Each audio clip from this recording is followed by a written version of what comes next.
अस्सलाम वालेकुम ख़वातीन हज़रात, मैं हूं मखदूम शहाबुद्दीन और आप देख रहे हैं मेरा फेसबुक और यूट्यूब चैनल। इस वक्त भारत के अंदर ट्विटर पर टॉप ट्रेंड है खालिस्तान। और ये ट्रेंड किस तरह चला, क्यों चला, और अभी रिसेंट जो एहतजाज वहां पर हो रहा है किसानों का फार्म लॉज के खिलाफ, और वो एहतजाज पहले भारतीय पंजाब के अंदर हुआ और अब उस एहतजाज और उस एहतजाजी तहरीक और रैली का रुख नई दिल्ली की तरफ हुआ है। और ये एहतजाज वहां के फार्म लॉज और वहां के एग्रीकल्चर लॉज से बढ़कर खालिस्तान मूवमेंट की तरफ बढ़ चुका है। और इसके अंदर ये इंडियन मीडिया के इल्जामात हैं कि आईएसआई ये सब कुछ करवा रही है, जो कुछ है उसके पीछे पाकिस्तान है, और जो सिख अपने हुकूक के लिए वहां पर एहतजाज कर रहे हैं वो आईएसआई के और पाकिस्तान के एजेंट हैं, और पाकिस्तान की ईमा पर भारत के अंदर ये तहरीक जो है वो चल रही है। एक और तरफ बात यह है कि भारतीय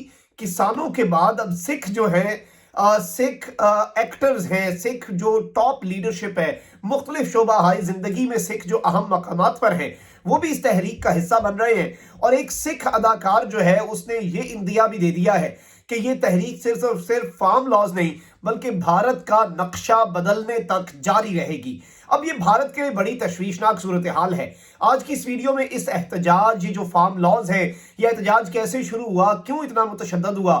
क्यों ये लोग अब खालिस्तान मूवमेंट सर उठा रही है, सिख कितने ही इंपॉर्टेंट है भारत के लिए, और ऑपरेशन ब्लू स्टार क्या था, क्या कुछ तारीख रही है, इन सारी चीजों पर आज की इस वीडियो में हम आपको अपडेट करेंगे। लेकिन उससे पहले अगर अभी तक आपने चैनल को सब्सक्राइब नहीं किया तो सब्सक्राइब भी कर लें और घंटी के निशान को भी दबा दें, ताकि आने वाली तमाम तर जो वीडियोस हैं वो आप तक पहुंचती रहें, और इसी तरह मुकम्मल ईमानदारी के साथ हकाइक पर मबनी सच्ची और मुस्तनद जो खबरें हैं वो हम आप तक पहुंचाते रहें। ख़वातीनो हज़रात, इस वक्त इंडिया की जो सिख पॉपुलेशन है वो एक बहुत बड़ी पॉपुलेशन समझी जाती है, और पूरा जो भारतीय सूबा है पंजाब का, भारतीय पंजाब, उसके अंदर सिख मेजॉरिटी है। और उनके कल्चर की बात करने, उनकी जुबान की बात करने, उनकी बोलने, रहने सहने, उनके घर गृहस्थी के जो मामलात हैं वो पूरे भारत से बड़े मुख्तलिफ हैं। और अगर ये कहा जाए कि उनका तरीक़ाकार ज़िंदगी का, उनका बोलना चालना, उनका जिंदगी गुजारने का तरीका पाकिस्तानी पंजाब के शहरियों की तरह है, लाहौर, फैसलाबाद और गुजरांवाला के लोगों की तरह वो लोग उनसे ज्यादा रिलेट कर सकते हैं, तो ये गलत नहीं होगा। अब इंडिया के अंदर सिख जो है वो बहुत ही अहम ओहदों पर तैनात भी हैं और बड़े ही इंपॉर्टेंट कंसिडर किए जाते हैं सिख, क्योंकि यहाँ पर सिख जो है वो मुसलमानों से ज्यादा इन्फ्लुएंशियल है। मुसलमानों को हमेशा से वहां पर ऑपरेशन का शिकार किया गया, मुसलमानों को दबाया गया, लेकिन सिख जो है वो कहीं ना कहीं बहुत से अहम मकामात पर अपनी जो जगह है उसे बनाने में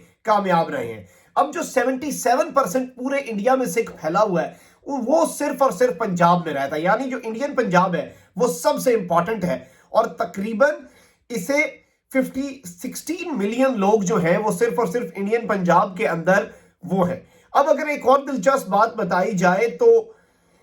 एक प्यू सेंटर है, प्यू रिसर्च सेंटर, उसने कहा है कि 2050 तक सिखों की जो तादाद है वो इतनी ज्यादा बढ़ जाएगी भारत के अंदर कि भारत जो है उसके लिए बड़ा ही मसला बन जाएगा। अब सिखों के मुतालबा बड़ा पहले का रहा है, और ऑपरेशन ब्लू स्टार जो है उससे पहले अगर हम 1947 में जाएं तो सिखों को वरगला कर तकसीम हिंद के मौके पर मुसलमानों को और सिखों को बहुत ज्यादा लड़ाया गया। अगर आप देखें कि वो ट्रेनें जो भरी हुई लाशों से आती थी तो वो सिख थे जो ये सब कुछ कर रहे थे मुसलमानों के साथ, और यहां से भी फिर उसका जवाब जाता था। लेकिन फिर सिखों को अपनी गलतियों का एहसास हुआ, सिखों को भारत के अंदर ये महसूस हुआ कि वो वहां पर अब महफूज नहीं है, वो वहां पर अब उनकी सूरत हाल जो है इंतहाई कशीदा हो चुकी है। तो एक तहरीक जन्म ली, तहरीक थी खालिस्तान की, आजाद रियासत होगी पंजाब की और उसके सिखों का अपना मुल्क होगा। ये तहरीक बहुत ही ऊपर जानी थी, लेकिन एक बहुत बड़ा ऑपरेशन हुआ तारीख के अंदर जिसे सिख आज भी जिस दिन को बहुत ही दर्दनाक और एक अलमनाक दिन के तौर पे याद करते हैं, और वो दिन था ऑपरेशन ब्लू स्टार का दिन। और ऑपरेशन ब्लू स्टार जो है ये तकरीबन 1 और 8 जून, यकम और 8 जून 1984 के दरमियान हुआ, और इसके अंदर लातादाद लोगों को मारा गया भारत की जानिब से, और खालिस्तान मूवमेंट के जो हेड्स थे उन्हें मार के भारत ने एक मर्तबा इस पूरी कैंपेन जो है खालिस्तान की, इसे बहुत बड़ा डेंट लगाया। इसके अंदर थाउजेंड्स ऑफ सिविलियंस, हजारों जो शहरी हैं, आम मासूम और निहत्ते शहरी, उनकी जानें गई। इसके अंदर अगर आपको बताएं कि जमाल सिंह भनरेवाला जो है उन्हें मारा गया और 6 जो टॉप के कमांडर हैं उन्हें मारा गया। ये जो जमाल सिंह, जरनैल सिंह है, माजरत इनका नाम मैंने गलत लिया, ये जो जरनैल सिंह है इनका बड़ा ही अहम किरदार था और इनके बारे में भारत इनके ऊपर इल्जाम लगाता था कि ये पाकिस्तान की ट्रिप्स कर चुकी हैं, पाकिस्तान के दौरे कर चुके हैं और इनके ISI के साथ ताल्लुकात हैं। और ये सब आज भी जो सिख हैं ऑपरेशन ब्लू स्टार को एक स्याह तरीन दिन के तौर पर याद रखते हैं। भारत की तारीख के एक इंतहाई काला बाब इसे समझा जाता है। अब अगर बात की जाए तो गुज़श्ता चंद महीनों से ये जो खालिस्तान की मूवमेंट है ये बहुत ज्यादा सर उठा रही है और खालिस्तान मूवमेंट को सबसे ज्यादा कौन से मुल्क से सपोर्ट किया जा रहा है, वो कनाडा है। कनाडा के अंदर भारत के बाद सबसे बड़ी पॉपुलेशन सिखों की है और वहां पर सिख मिनिस्टर्स भी हैं। और अगर आप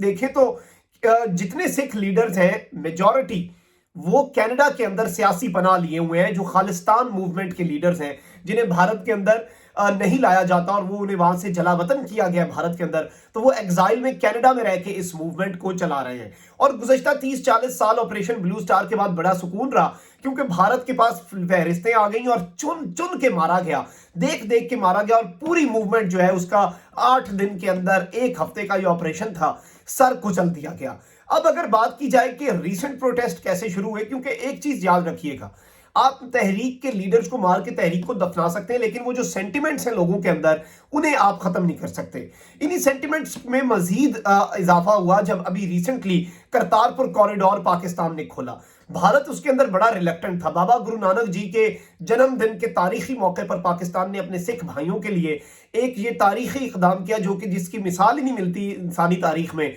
भारत से यात्री आते हैं, बगैर वीजे के आते हैं, ऑल्दो उन्हें सिर्फ और सिर्फ करतारपुर कॉरिडोर के पास आना पड़ता है, तो वो पाकिस्तान के लिए उनकी इज्जत में इतना इजाफा हुआ कि आपकी सोच है। लेकिन इसी के साथ ही साथ करतारपुर कॉरिडोर के अंदर भारतीय हुकूमत ने जो रोड़े अटकाए उसने सिखों के जज्बात बड़े मजरूह किए। वो तो समझते थे कि ये पाकिस्तान है जो हमें वहां पर नहीं आने देता, भारत का बस चले तो भारत तो हमें बड़ा सपोर्ट करे। लेकिन इस मजहबी मामले के अंदर मोदी सरकार ने हठधर्मी दिखाई, घटिया हरकतें की, रोड़े अटकाए और वो चीजें भी सिखों के सामने हैं जो सिखों के दिलों के अंदर, जिन्होंने उनके जो जख्म है ऑपरेशन ब्लू स्टार के, वो जख्म ताजा कर दिए थे। अभी रिसेंटली ये सब कुछ कैसे उठा, रिसेंटली वहां पर एक फार्म लॉज लाए हैं वो लोग और जिन्होंने किसानों की जिंदगी को तबाह बर्बाद करके रख दिया है, और अगर वो मंजूर हो जाते हैं, इंप्लीमेंट हो जाते हैं, तो जो किसान हैं उनकी कमर टूट जाएगी। एंटी फार्मर लॉज अगर इन्हें कहा जाए, पहले एंटी मुस्लिम लॉज लाया मोदी, अब एंटी फार्मर लॉज ला रहा है। अब फार्मिंग सबसे ज्यादा आपको पता है खेती बाड़ी इंडियन पंजाब में है, सिख करते हैं,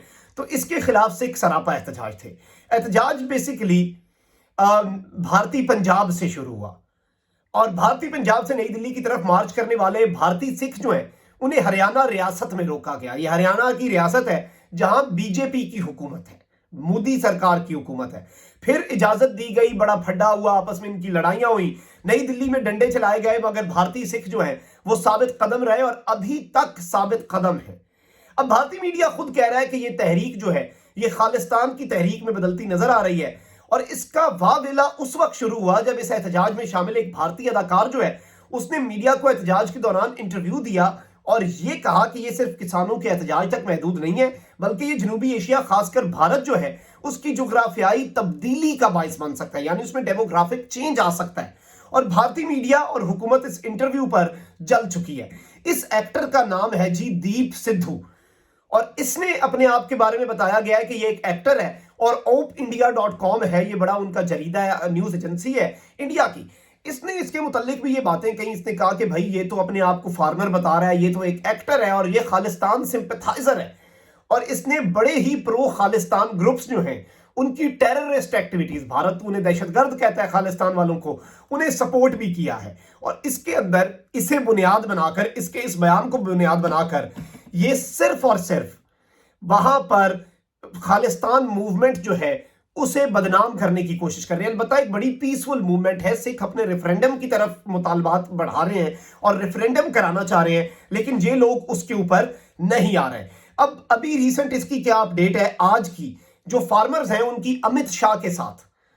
अमित शाह जो है भारत का वजीर दाखिला, اس کے ساتھ ان کی ملاقات ہوئی. امت شاہ نے کہا کہ آپ اپنی وینیو کو چینج کر لیں, لیکن فارمرز جو ہیں انہوں نے ریجیکٹ کر دیا امت شاہ کی یہ پوری موومنٹ, اور انہوں نے کہا ہے کہ بھائی کوئی مسئلہ نہیں ہوگا اور اس کے اندر ہم کوئی اپنی جگہ سے نہیں ہٹیں گے, آپ نے جو کرنا ہے ہمارے ساتھ کر لیں. اس وقت وہ وہاں پر کھڑے ہیں اور وہاں سے انہیں ہٹانا اس وقت تقریباً ناممکن ہو چکا ہے, اور یہ موومنٹ جو ہے یہ خالصتان کے اندر کنورٹ ہوتی ہوئی ساری دنیا کو نظر آ رہی ہے, اور وہی زخم اور وہی سب کچھ, وہی جذبات جو سینے کے اندر دبے ہوئے تھے, ختم نہیں ہوئے تھے, دبے ہوئے تھے, وہ پھر سے ابھر کے سامنے آ گئے. اور اس وقت انڈیا کے اندر there is a reason, کوئی وجہ ہے کہ خالصتان ٹاپ ٹرینڈ کر رہا ہے, اور یہ ان کا خوف ہے, یہ ان کا ڈر ہے کہ یہ صرف اور صرف پاکستان جو ہے اس کی ایجنسیوں سے ڈرتے ہیں, اور انہیں لگتا ہے کہ ISI یہ سب کچھ کروا رہی ہے, لیکن اس کے پیچھے ان کی اپنی خراب پالیسیاں بھی ہیں, اپنی اینٹی سکھ اور اینٹی مسلم اور وہاں پہ مائنورٹیز کے ساتھ پالیسیاں بھی ہیں. اور اگر آپ کو ایک اور چیز بتاؤں کہ بھارت میں آزاد سکھ ریاست کا قیام کس حد تک ممکن ہے, کیا اس کی پاسبلٹی بھی ہے, کیونکہ ہندو ہیں, بھارتی ہندو, وہ آج بھی سکھوں کو اور مسلمانوں کو ایک سمجھتے ہیں, اور وہ سمجھتے ہیں کہ یہ دونوں ہمارے مخالفین ہیں. تو امکانات بہت زیادہ ہیں, کیونکہ سکھ مطالبہ کر رہے ہیں اور یہ تحریک زور پکڑ رہی ہے کہ ریفرینڈم ہو. اور اگر ریفرینڈم ہوتا ہے تو میں نے آپ کو جس طرح بتایا کہ وہاں پر 77% جو پورے دنیا کے انڈیا کے سکھ ہیں وہ پنجاب میں رہ رہے ہیں, اور پنجاب کی تقریباً ساری آبادی سکھوں پر ہے, بھارتی پنجاب کی, اور وہ لوگ ریلیٹ کرتے ہیں آپ سے زیادہ. وہ کہتے ہیں ہمیں کیا فرق پڑتا ہے, میری بہت سے یہاں پر یورپ میں سکھوں سے ملاقات ہوتی ہے, وہ کہتے ہیں کہ بھائی ہمیں کیا فرق پڑتا ہے کہ وہاں پر تامل لوگ کیا کر رہے ہیں, بھارتی تامل, ہمیں تو ان کی زبان, ان کا رہن سہن, ان کے کھانوں کی سمجھ نہیں آتی. ہم تو لاہوریوں کے ساتھ ریلیٹ کر سکتے ہیں, ہم تو فیصل آبادیوں کے ساتھ ریلیٹ کر سکتے ہیں, لیکن ہم اپنا ملک بنانا چاہتے ہیں. ہمارا جس کے ساتھ تعلق بنانے کی ہماری اپنا دل ہوا کہ ہم جس ملک کے ساتھ جانا چاہتے ہیں ہم اس ملک کے ساتھ جائیں گے, جس کے ساتھ نہ جانا چاہتے ہوئے ہم نہیں جائیں گے. تو یہ اس وقت بھارت کے اندر بڑی گمبھیر صورتحال ہے, اور انشاءاللہ آنے والے دنوں میں آپ دیکھیں گے کہ خالصتان موومنٹ مزید بڑھ کے ابھرے گی, اور مظلوم اور نہتے جو سکھ ہیں انہیں ان کا حق ملے گا, ان کا حق آزادی انہیں مل کے رہے گا. مخدوم صاحب کو اجازت دیجیے, اپنا بہت خیال رکھیے گا, اپنے ارد گرد لوگوں کا بھی خیال رکھیے گا, اور اس ملک پاکستان کا بھی خیال رکھیے گا. اللہ نگہبان. پاکستان زندہ باد.